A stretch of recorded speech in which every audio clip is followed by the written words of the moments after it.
Assalamualaikum warahmatullahi wabarakatuh. Apa kabar anak-anakku semuanya? Semoga semuanya dalam keadaan baik-baik saja.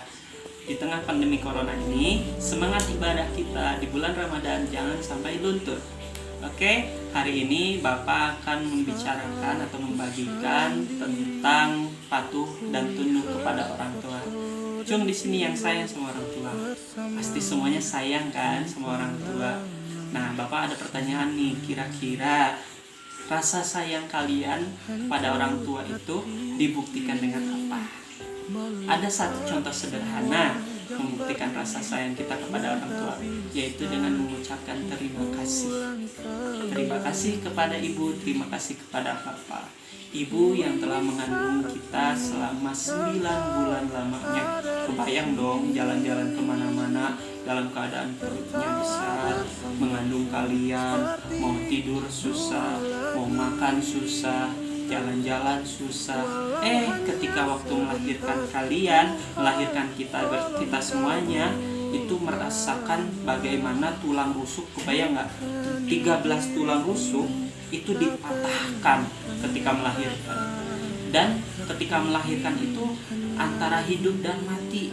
Makanya kita harus bersyukur, berterima kasih kepada ibu kita dan bapak ayah kita.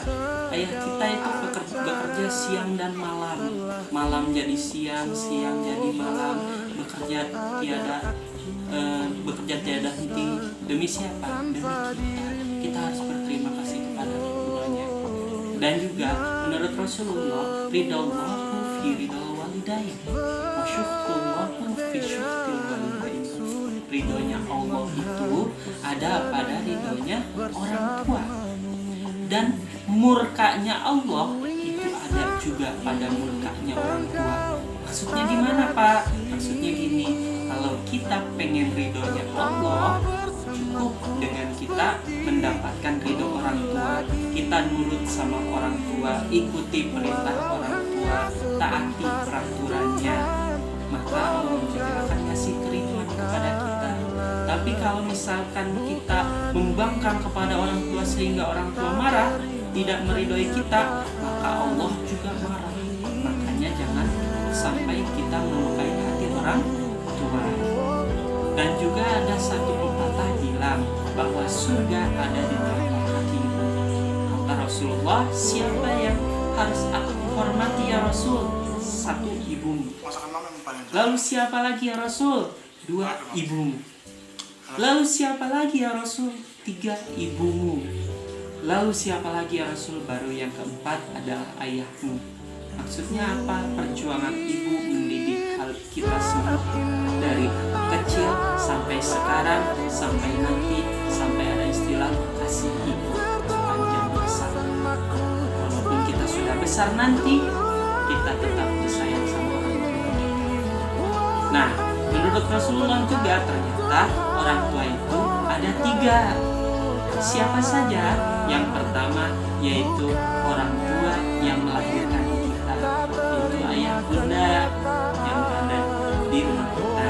Yang kedua yaitu orang tua yang mengajarkan ilmu kepada kita. Siapa mereka? Yaitu adalah guru-guru, baik guru kelas, baik guru agama, guru olahraga, guru tahfidz, guru apapun itu, mereka adalah orang tua kita yang harus kita hormati, yang harus kita patuhi. Ya, jangan sampai kita jelek-jelekan, jangan sampai kita mendurhakainya. Dan yang ketiga, nanti ketika kita akan menikah, calon kita punya orang tua dan itu akan menjadi mertua kita, maka yang ketiga itu adalah orang tua kita juga.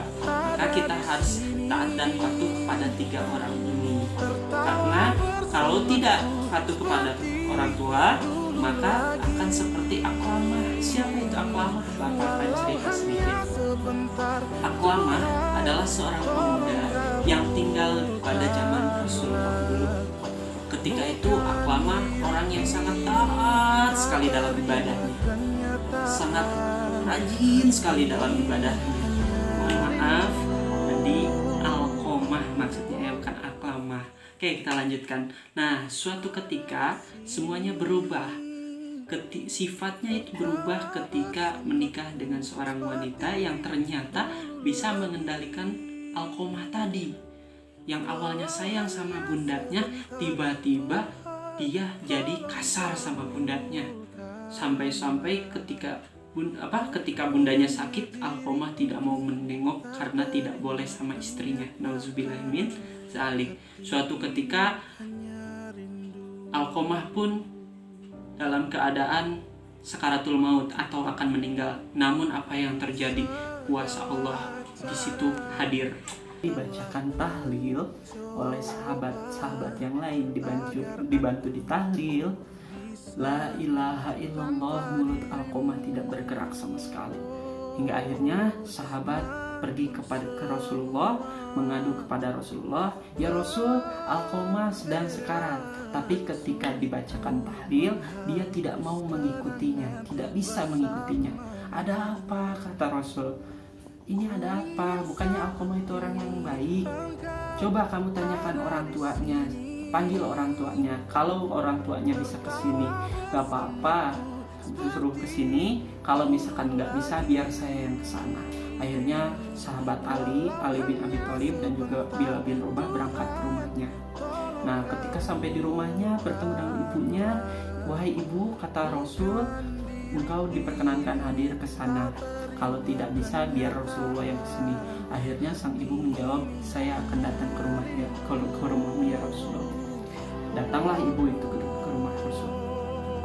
Ketika datang ke hadapan Rasulullah, ibunda tercinta bilang, iya ya Rasul, Alqamah sekarang berbeda sekali. Dulu sangat sayang, sangat taat dan patuh kepada saya, tetapi sekarang sangat berbeda. Dia sampai-sampai aku sakit pun tidak mau dia tengok. Akhirnya apa? Rasulullah bilang, maafkanlah anakmu. Namun karena sakit hati sekali yang dirasakan ibundanya, sehingga dia tidak bisa memaafkan Alqamah. Akhirnya apa? Rasulullah memerintahkan para sahabat, Ali bin Abi Thalib, Bilal bin Rabah, semuanya kumpulkan kayu bakar di depan rumah Rasulullah. Lalu para sahabat pun mengikuti perintahnya, dikumpulkan semuanya. Akhirnya udah banyak kayu bakarnya. Kemudian ibu Alqamah bertanya, untuk apa ya Rasul kayu bakar ini? Jikalau engkau tidak mau memaafkan Alqamah, maka lebih baik jasadnya dibakar di hadapanmu daripada dibakar di api neraka. Lalu ibundanya pun menangis dan memaafkan Alqamah. Nauzubillahi min dzalik. Jangan sampai kita durhaka kepada orang tua.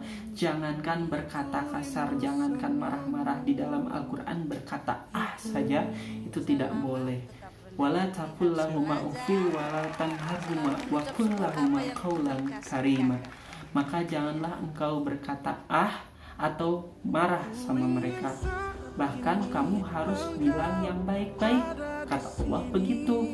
Maka kita sebagai anak yang soleh harus mentaati orang tua kita, harus sayang kepada orang tua kita. Setelah video ini selesai ditonton, langsung datangi orang tua kalian dan ucapkan terima kasih dan peluk keduanya dan cium keduanya.